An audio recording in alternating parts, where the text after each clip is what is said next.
बिस्मिल्लाहिर्रहमानिर्रहीम। अस्सलाम वालेकुम नाजरीन, मैं हूं डॉक्टर तलहा और आप देख रहे हैं मेरा YouTube channel the health hub. नाजरीन, रमज़ानुल मुबारक का बाबरकत महीना जारी है और ये हमारे लिए बहुत ही ज़्यादा खुशकिस्मती की बात है कि अल्लाह ताला ने इस साल भी हमें ये महीना देखना नसीब फरमाया है। नाजरीन, बीइंग अ मुस्लिम, ये हमारा अकीदा है कि इंसान रूह और जिस्म इन दो चीज़ों का मुरक्कब है और रमज़ानुल मुबारक भी हमें इन दोनों हवालों से फ़ायदा पहुंचाता है। यानी कि हमें रूहानी हवाले से भी फ़ायदा पहुंचाता है और जिस्मानी हवाले से भी फ़ायदा पहुंचाता है। जहाँ तक रूहानी हवाले से रमज़ानुल मुबारक के फ़वाइद की बात है, तो इसके लिए मुफ्तियान हज़रात और उलमाए कराम हमारी बहुत अच्छे से रहनुमाई फरमा रहे हैं। नाज़रीन, जब हम रमज़ानुल मुबारक के जिस्मानी फ़वाइद की बात करते हैं तो इसके अंदर दो बहुत इंपॉर्टेंट चीज़ें हैं। एक हमारी एक्सरसाइज का स्केजुअल और दूसरा हमारी खुराक का ख्याल रखना। नाज़रीन, जब हम एक्सरसाइज की बात करते हैं तो सवाल ये पैदा होता है कि रमज़ान में हमें एक्सरसाइज किस वक्त करनी चाहिए। तो नाज़रीन, रमज़ानुल मुबारक में एक्सरसाइज के 3 बेहतरीन औकात हैं जिसमें आप एक्सरसाइज कर सकते हैं। उसमें सबसे पहला है आपकी अफ्तारी से पहले का टाइम, यानी कि असर के बाद और मगरिब से पहले वाला जो टाइम होता है वो बहुत ही अच्छा टाइम है आपकी बॉडी के लिए एक्सरसाइज करने के लिए। उसके दो फ़वाइद हैं। पहला फ़ायदा तो ये कि पूरे दिन के रोज़े के बाद आपका पेट जो है मुकम्मल तौर पे खाली होता है और आप बहुत लाइट फ़ील कर रहे होते हैं एक्सरसाइज करते हुए, इसलिए वो एक्सरसाइज आपको बहुत ज़्यादा लुत्फ़ देती है। और दूसरी चीज़ ये कि सारे दिन के रोज़े के बाद हमारी बॉडी ने जो सहरी में जो खाना खाया होता है उसको वो मुकम्मल तौर पे यूटिलाइज़ कर चुकी होती है और अब हम एक्सरसाइज के दौरान जो एनर्जी यूज़ करेंगे वो एक्सटर्नल सोर्स की एनर्जी नहीं होगी, बल्कि वो उस एनर्जी जो आएगी वो हमारे उस फैट डिपॉज़िट से आएगी जो कि हमारी बॉडी ने पहले से स्टोर किया होता है।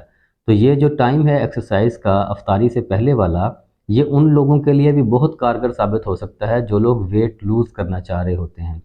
यानी कि वेट लूज़ के अंदर आप अपनी बॉडी को एक्सटर्नल सोर्स से नहीं चला रहे होते, आपकी बॉडी जो है वो इंटरनल सोर्स से एनर्जी लेके तो उसको यूटिलाइज़ करती है, तो आप वेट लूज़ करते हैं। तो ये टाइम बेहतरीन टाइम है वेट लूज़ करने के लिए रमज़ानुल मुबारक में। कुछ लोग ऐसे होते हैं जो कहते हैं कि नहीं डॉक्टर साहब, हम अफ्तारी से पहले तो हमारा जिस्म बहुत लाग़र होता है, हम बहुत कमज़ोरी महसूस कर रहे होते हैं। तो उनके लिए जो दूसरा ऑप्शन है वो सहरी से कबल एक्सरसाइज करने का है। सहरी से कबल अगर आप सहरी के लिए आधा घंटा पहले उठते हैं तो आपको चाहिए कि आप 1.5 घंटा पहले उठें। पहले 1 घंटे के अंदर आप अपनी एक्सरसाइज वगैरह करें और उसके बाद फिर आप सहरी करें और अपने बाकी जो रोज़मर्रा के काम है वो करें। तो पहला टाइम हमारा अफ्तारी से कबल वाला और दूसरा जो टाइम है वो हमारा है सहरी से कबल वाला। और कुछ लोग ऐसे होते हैं जो कहते हैं कि नहीं डॉक्टर साहब, हम इन दोनों औकात में एक्सरसाइज नहीं कर सकते, या कुछ जिस तरह से डायबिटिक पेशेंट्स होते हैं उनको खदशा होता है कि अगर हम भूखे पेट एक्सरसाइज करेंगे तो कहीं हमारी शुगर लेवल लो ना हो जाए, हमें हाइपोग्लाइसीमिया ना हो जाए। तो उनके लिए जो तीसरा ऑप्शन है वो है तरावी के बाद एक्सरसाइज करने का। यानी कि आपने जब अफ्तार किया, अफ्तार करके फिर आपने नमाज़ पढ़ी, थोड़ा बहुत खाना खाया, उसके बाद आपके पास थोड़ा सा टाइम होता है नमाज से कबल का, फिर आप नमाज़ के लिए जाते हैं, फिर तरावी अदा करते हैं। तो एक्सरसाइज़ और खाने के दरमियान 2-2.5 घंटे का जो है वो गैप बन जाता है और ये गैप इनफ है आपको हल्की फुल्की एक्सरसाइज करने के लिए। तो 3 औकात हो गए जो कि जिनमें हम एक्सरसाइज कर सकते हैं। पहला आपका सबसे बेहतरीन टाइम अफ्तारी से कबल का, दूसरे नंबर पे सहरी से कबल का टाइम और तीसरे नंबर पे आपका तरावी के बाद जो एक्सरसाइज होती है उसका टाइम।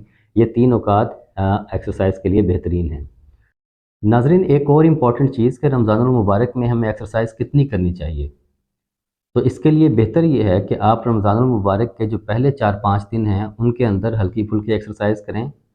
अगले 4-5 दिन थोड़ी सी उसको एक्सरसाइज की को हार्ड कर लें और उसके बाद जो अगले 20-22 दिन रमज़ानुल मुबारक के हैं उनमें आप अपनी नॉर्मल जिस तरह से आम दिनों के अंदर एक्सरसाइज करते हैं वो एक्सरसाइज आप कंटिन्यू कर सकते हैं। नाज़रीन, रमज़ानुल मुबारक से जिस्मानी फ़वाइद उठाने के लिए जो दूसरी इम्पॉर्टेंट चीज़ है वो है ग़िज़ा, यानी कि हमें अपनी खुराक का ख्याल रखना है। इसके अंदर 4-5 बहुत इम्पॉर्टेंट चीज़ें हैं। सबसे पहली कि हमें मुरगन ग़िज़ा का इस्तेमाल नहीं करना, तली हुई ग़िज़ा का इस्तेमाल नहीं करना, चटपटी मसालादार ग़िज़ा का इस्तेमाल नहीं करना, कोल्ड ड्रिंक्स हमें उनसे इज्तनाब करना है। جو ڈبے والے جوسز ہوتے ہیں ہمیں ان سے بھی اجتناب کرنا ہے۔ تو اب یہ سوال پیدا ہوتا ہے کہ پھر ہم کون سی غذا استعمال کریں؟ تو ہمیں رمضان المبارک کے اندر سادہ غذا استعمال کرنی چاہیے، جیسا کہ ہماری سحری جو ہے وہ ویسے ہی سادی ہونی چاہیے جیسا کہ ہم عام اوقات کے اندر ناشتہ کرتے ہیں۔ ہماری افطار جو ہے وہ ویسے ہی سادہ ہونی چاہیے جیسا کہ ہم عام اوقات کے اندر شام کا کھانا کھاتے ہیں۔ اور ناظرین، پانی کا استعمال جو ہے اسے ہمیں بہت ہی ترتیب کے ساتھ کرنا ہے۔ ہمیں باؤٹس آف ڈرنکنگ نہیں کرنے، جس طرح سے کہ ہم سحری کے اندر 5 گلاس پانی پی جاتے ہیں، یہ سوچ کر کہ شاید یہ زیادہ پانی جو ہے وہ پورے دن کے اندر ہماری پیاس کی شدت کو کم کرنے میں ہماری مدد کرے گا۔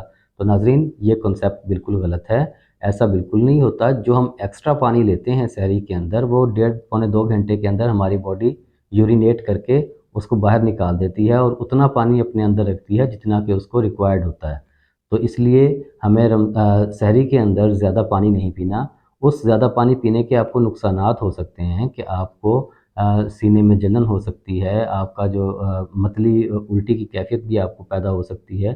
تو اس لیے پانی کا جو استعمال ہے سحری کے اندر وہ ہمیں اپنی ضرورت کے بالکل مطابق کرنا ہے اور زیادہ پانی استعمال نہیں کرنا۔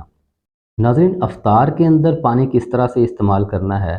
تو اس کے لیے یہ ہے کہ ہمیں اپنی باڈی کو افطار میں ری ہائیڈریٹ کرنا ہوتا ہے۔ ری ہائیڈریٹ مطلب کہ سارا دن ہماری فاسٹنگ کے دوران ہم پانی استعمال نہیں کرتے، تو ہماری باڈی کسی حد تک ڈی ہائیڈریشن میں جا چکی ہوتی ہے، تو اب ہمیں اپنی باڈی کو ری ہائیڈریٹ کرنا ہوتا ہے۔ اور ری ہائیڈریٹ جو کرنا ہے یہ ہمیں سلولی کرنا ہے، ہمیں فاسٹ ری ہائیڈریشن نہیں کرنی، اس کا نقصان ہوتا ہے۔ ہمیں چاہیے کہ ہم افطار کرتے ہوئے 1 گلاس پانی پئیں، آدھا گھنٹہ اپنی باڈی کو ریسٹ دیں، اس کے بعد پھر 1 گلاس پانی پئیں، پھر آدھا گھنٹہ ریسٹ دیں، پھر 1 گلاس پانی پئیں۔ اس طرح کر کے اپنی باڈی کو آہستہ آہستہ ری ہائیڈریٹ کریں۔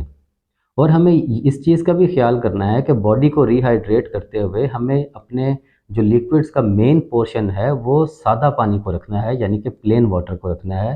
ہمیں جوسز اور شربت وغیرہ ان کا استعمال کم کرنا ہے۔ ہاں، البتہ اگر آپ شکنجبین وغیرہ استعمال کرنا چاہتے ہیں تو 1 گلاس شکنجبین کا کافی ہے، اس کے بعد آپ باقی جو ہے اپنی باڈی کو ری ہائیڈریٹ وہ سادہ پانی سے کریں گے۔ تو ناظرین، اگر ہم آج کی اپنی اس ویڈیو کو سمرائز کریں تو ہمیں رمضان المبارک میں جسمانی طور پر فوائد حاصل کرنے کے لیے 2 چیزوں کا خیال رکھنا ہے۔